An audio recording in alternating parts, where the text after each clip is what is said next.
Hello, કેમ છે? બસ મજામાં. ચલ ને આપણે પિક્ચર જોવા જઈએ. અત્યારે કયું રિસેન્ટલી પિક્ચર પોપ્યુલર હશે? હાલ ફિલહાલમાં તો પુષ્પા 2 આવ્યું છે ને આખા પબ્લિકમાં બહુ ફેમસ થઈ ગયું છે અને બહુ સરસ રિવ્યુ આવ્યા છે એના. હા, મેં બી પુષ્પા વિશે બહુ ઘણું બધું સાંભળ્યું છે. એના ટ્રેલર્સ બી મેં જોયા. પણ મેં એની આખી મૂવી જોયેલી નથી. તો તે જોયેલી હોય મૂવી તો મને એની સ્ટોરી સમજાવો. એકચ્યુઅલી મારાથી રહેવાયું નહીં એટલે હું ગઈકાલે જ સવારે પિક્ચર જોઈ આવ્યો અને પિક્ચર ને બહુ સરસ તરીકેથી સમજાવવામાં આવ્યું છે અને બહુ સરસ કહાની એમાં રજૂ કરવામાં આવી છે. આ પિક્ચર બે ભાગમાં છે એક ભાગ પહેલા આવ્યો છે અને આ બીજો ભાગ એનો આગળથી કન્ટિન્યુ કરવામાં આવ્યો છે. આ આખા પિક્ચર એક લાલ ચંદનની તસ્કરીના ઉપર છે. એક જે મેઇન કિરદાર છે એ કેવી રીતે ધંધાની અંદર પ્રવેશ કરે છે, લાલ ચંદનનો ધંધો જોવે છે, સમજે છે અને કેવી રીતે એ પોતે આવું કરવાનું વિચારે છે અને આનામાં બી એક થોડું એવું સારી વસ્તુ બતાવવામાં આવી છે કે એને કોઈના આગળ ઝૂકવું ગમતું નથી. અમુક એવા ડાયલોગો માર્યા છે કે ભાઈ હું કોઈના સામે ઝૂકતો નથી અને કોઈ બી એને કઈ બી વસ્તુ કહી દે તો કે કોઈ કઈ બી માણસ એને કહી ના જાય એવું એક કિરદાર એમને રજૂ કરવામાં આવ્યો છે કે કેવી રીતે લાલ ચંદન ની લાકડાઓને વેચે છે. કોઈ બી પોલીસ કે ગવર્મેન્ટ થી બચીને બધાને તસ્કરી કરે છે. બહુ પ્રેમ કહાની મારામારી ને બહુ સરસ રીતે ફાઇટ સીન્સ બી બતાવવામાં આવ્યા છે. સારું કહેવાય. તારા આ સ્ટોરી સમજાવવાથી મને બી એવું એક્સાઇટમેન્ટ વધી રહ્યું છે કે હું પણ પિક્ચર જોવા જઈશ. પણ તારી પાસે એવું તને ખબર છે કે પુષ્પા જે મૂવી છે એની ટિકિટ્સ કેટલી હશે? જો પિક્ચરની ટિકિટ એ મોસ્ટલી એરિયા પ્રમાણે અને વસ્તુ પ્રમાણે હોય છે. અમુક જગ્યા સારા અવાજ વોઇસ હોય છે, બેઠક સારી હોય છે, સ્ક્રીન સારી હોય છે તો એના ભાવ વધારે હોય છે. હું તને કહી દઉં 250 થી લઈને આરામથી 1000 રૂપિયાની અંદર સારી બધા ટિકિટો તો હોય જ છે એક પિક્ચરની.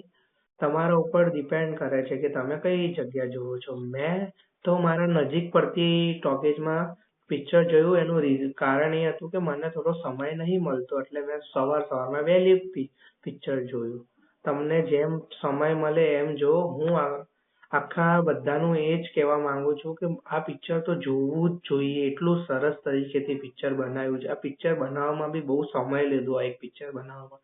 તો એમની મહેનત આમાં બતાવી છે કે કેવી સરસ તરીકેથી આખી કહાની તમને બતાવવામાં આવી છે.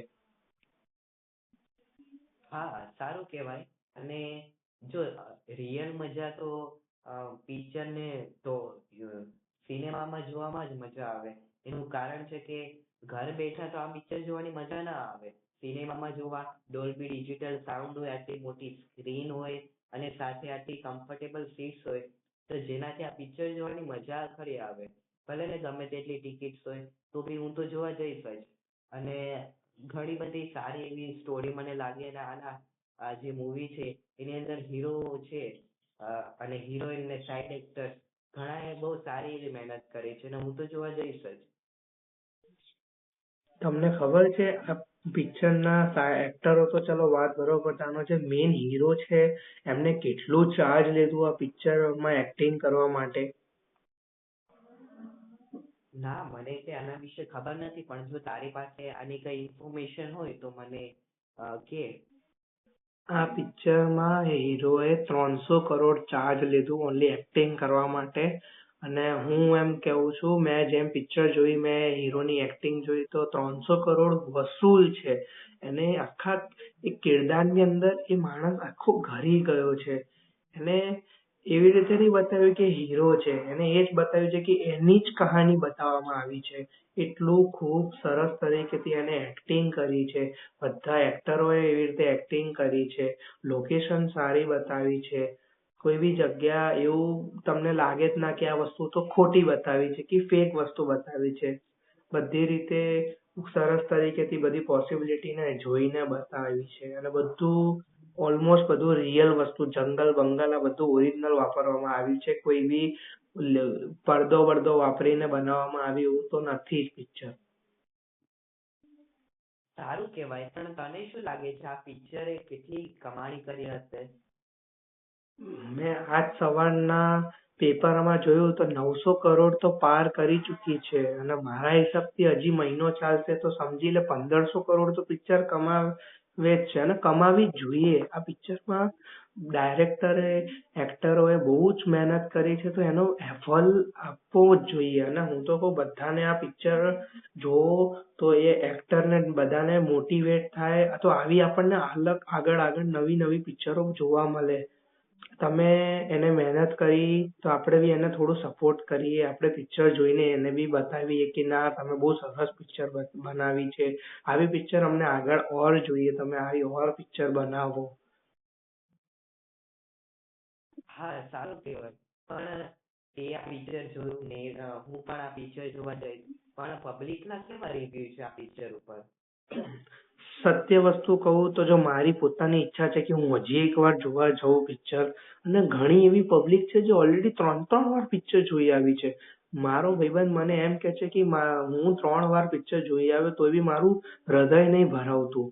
મેં કીધું ઓ બાપરે આવું છે એટલે મને ઓર એક્સાઇટમેન્ટ જાગીને હું સવારના જ ગઈકાલે જોઈ આવ્યો અને મને બી સાચું એવું થાય છે કે હજી એક વાર પિક્ચર જોવું આ ટોકીઝમાં. એના કારણે ટિકિટો નહીં મળતી કારણ કે જોયેલી પબ્લિક બી પાછી જોવા આવે છે તો નવી પબ્લિક નહીં જોઈ શકતી. એટલું સરસ રીતે પિક્ચર બતાવું છે કે તમારું હૃદય બહુ ઓછા વખતે નહીં એને એવું જ થાય કે હજી એક વાર જોઈએ. એને એટલી સરસ તરીકેથી એક્ટિંગ કરી કે હજી એક વાર એમ થાય કે આ વસ્તુ જોઈએ એમ. હા, સારું કહેવાય. અને મારી તો હવે એક્સાઇટમેન્ટ બહુ વધી જાય છે કે હું ક્યારે આ પિક્ચર જોવા જાઉં. અને હું તો ફટાફટ જ કરવાનો હવે વધારે વાર લગાડવાનો જ નથી આ પિક્ચર જોવામાં. કારણ કે તે બધી આટલી બધી મને ઇન્ફોર્મેશન આપી આ પુષ્પા 2 વિશે. એટલે મારું એક્સાઇટમેન્ટ બહુ વધતું જાય છે. હવે તો આ પિક્ચર જોવામાં હું વધારે વાર નહીં લગાડીશ.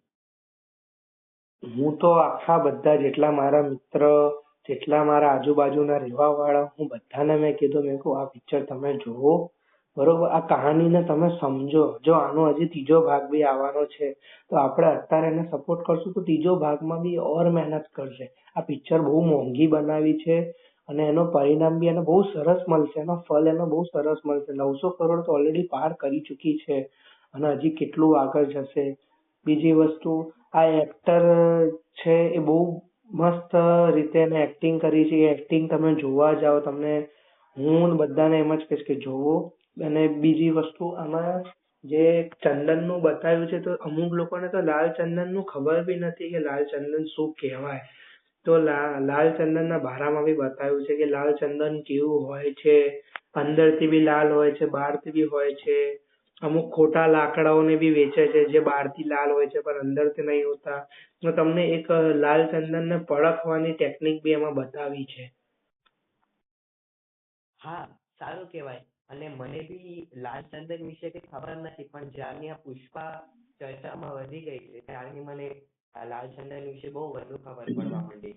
અને અત્યારે તો હું મારા મમ્મી પપ્પાની સાથે આ બધા ફેમિલી સાથે હું આ પિક્ચર જોવા જઈશ. પરિવાર સાથે જોવો તમારા મિત્ર સાથે જોવો. અને લાલ ચંદનની બીજી વસ્તુ આવી છે કે આ લાલ ચંદન જે છે એ તમે ઉગાવવામાં એને ઉગતા બી બહુ વાર લાગે. એટલે એનું મહત્વ ઓર વધી જાય કે આ વસ્તુ અને એ સુગંધિન તો બહુ હોય જ છે. આપણા ઘરની પૂજાઓમાં બી બહુ વાપરવામાં આવે છે. સાચી વાત છે. અને આ પુષ્પા 2 વિશે તો મને બહુ જ વધારે તારા લીધે જાણવા મળ્યું. અને પિક્ચર હજી એક વખત હું જોઈશ એટલે મને વધારે એની વિશે એક્સાઇટમેન્ટ જાગશે અને વધારે જાણવાની ઈચ્છા થશે. અને આ મારું તો મને એમ જ કહે છે કે હું આજે આ પિક્ચર જોઈ આવું અને જે જે એક્શન છે મૂવીના અને એ હું ફેસ ટુ ફેસ જોઉં તો મને કેટલો આનંદ થશે કે આવી રીતની મૂવી કેટલું આમ સારું કહેવાય કે આવી રીતની મૂવી અમને જોવા મળી. કારણ કે આપણે આવી મૂવી જોઈએ તો એ લોકોને બી સારું એવું મળે. સારું તો આપણે સાંજે મળીએ અને આપણે બંને જોડે જોવા જોઈએ. ઓકે ઓકે, કઈ વાંધો નહીં.